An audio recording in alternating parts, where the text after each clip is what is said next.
who was someone who was as famous for being a good person, who actually did awful things. This may be a different take on the question, but she was well known in her neighborhood for being the kindest, sweetest, and well-off landlady. Until they discovered that she wasn't. Dorothea Puente. She was known as a generous philanthropist in her neighborhood. Everyone who knew her admired her for her charitable work. Her catchphrase? Call me grandma. Who could doubt the bespectacled old lady who could bake, knit, and take care of kittens? But no one knew what really took place in the little boarding house that she had in Sacramento, California. In the 1980s, Dorothea Puente would take in the vulnerable and the homeless into her boarding house. At first, she would treat them very well, providing her tenants with food and comfort. Soon after, the little boarding house became a stuff made of nightmares. When Alvaro Bert Montoya went missing in 1988, Judy, his outreach counselor, tried finding him. Prior to this event, Judy had placed Bert in Dorothea Puente's care. At first, Bert expressed his comfort and satisfaction in Dorothea's home.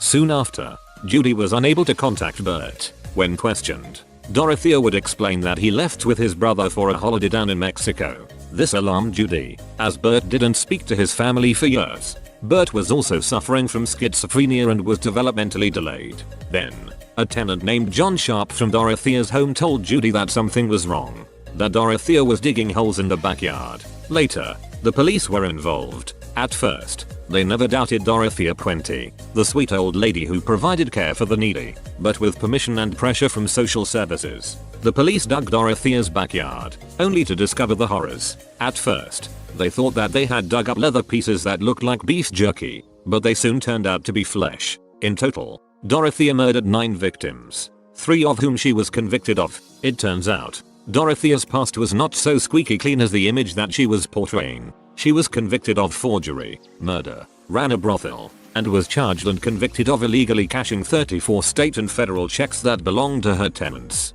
With the money she stole from the vulnerable population, she donated them to charity and became known as a philanthropist grandmother of the neighborhood. It was a perfect cover-up to her almost perfect crimes. Dorothea Puente proved that you just never know what is behind the facade of a saintly image. That demons can wear sheep's clothes and parade around anyone's neighborhoods by doing good deeds. And that fame and reputation isn't always what's real on the inside.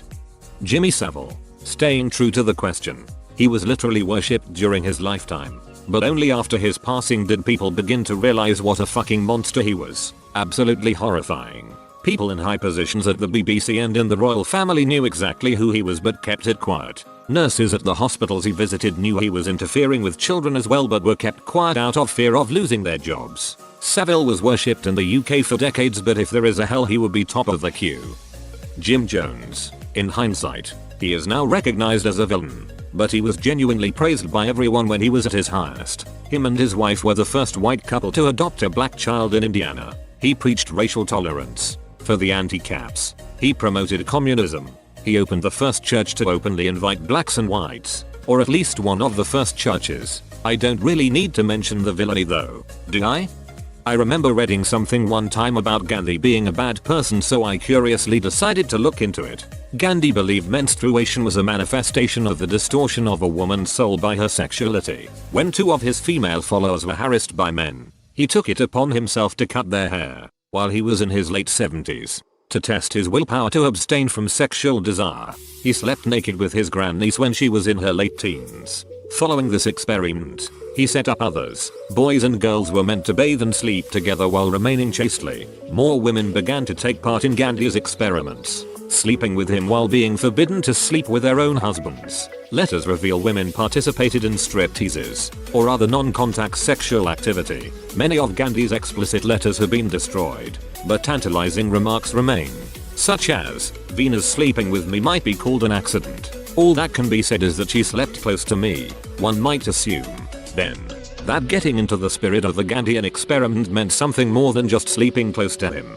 In 1903, he wrote that white people should be the predominant race and that black people were troublesome, very dirty, and live like animals. Gandhi was incensed that Indians were treated better than the raw native savages. Throughout his stay in South Africa, Gandhi consistently showed his loyalty to the British Empire.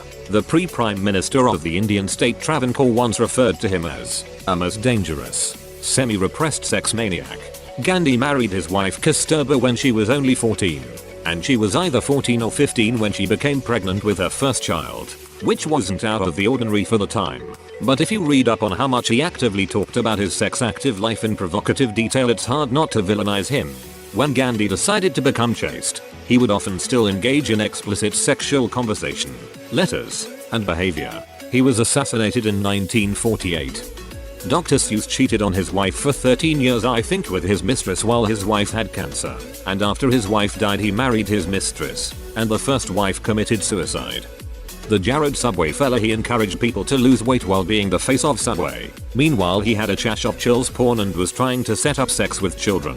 He started out as having a mild cholesterol problem. He later developed a child molestal problem. Robert Moses. Robert Moses is the man who, basically, made New York City what it is today. He did a lot of planning for the city, and to his credit, he did do a lot of good. Many of the things that New Yorkers enjoy today are because of him. He created a lot of blueprints for other cities to follow. Unfortunately, he did a great deal of bullshit too. First of all, the roads. Show of hands. How many of you have been to New York and thought whoever designed this place clearly doesn't drive? You would literally be correct. Robert Moses designed the roads, and the man didn't drive. This is a key thing to understand about him. He was wealthy, he had his own driver, and he didn't need to drive or find parking. All of the frustrations that people have with New York, Long Island, and getting around without traffic. It was all designed by a man who just didn't have those types of concerns in his head, and he was given full control over planning the city roads, parking, bridges, all of it. What was a concern was how he wanted New York to look. He wanted New York to be white. That's what he wanted. He wanted it to be white, and he took very egregious steps to put that vision into action, including the roads. He put up major roads that cut right through black Latino communities. He made it very difficult for blacks Latinos to get in and out of NYC. He did some hella shit in the way of segregation.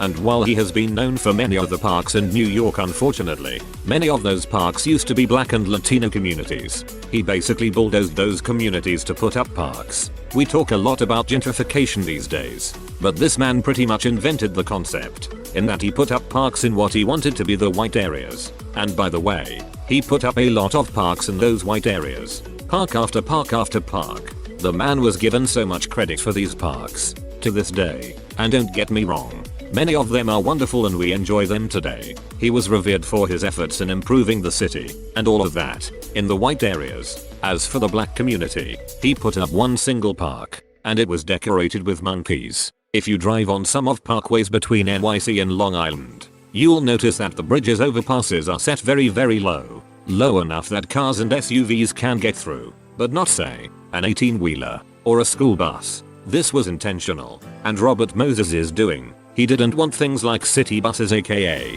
people from POC communities, from passing these roads. Again, the man did not drive. This essentially segregated the city, and immobilized a lot of black and Latino people. He did a lot of shit that made it very difficult for POC communities in New York. A lot of this is actually in contrast to Moses' background. Moses was Jewish. At the time he lived in, he personally dealt with a lot of bigotry, and so did his parents. You would think those experiences would make him more sympathetic towards those less fortunate, but that was not the case. He did a lot of shit. So this is just scratching the surface. Thomas Edison has to be the most overrated great American inventor entrepreneur ever, featured as an exemplar for schoolchildren. His commercial success was mainly from patent theft and labor exploitation, not innovative genius. Fun facts: he was a part of a eugenics board and also invented execution by electric chair to discredit AC power as it killed people quicker. However, he also just liked to electrocute animals with it. He electrocuted an elephant for an audience for no fucking reason. Thanks for watching. Subscribe and watch our other videos.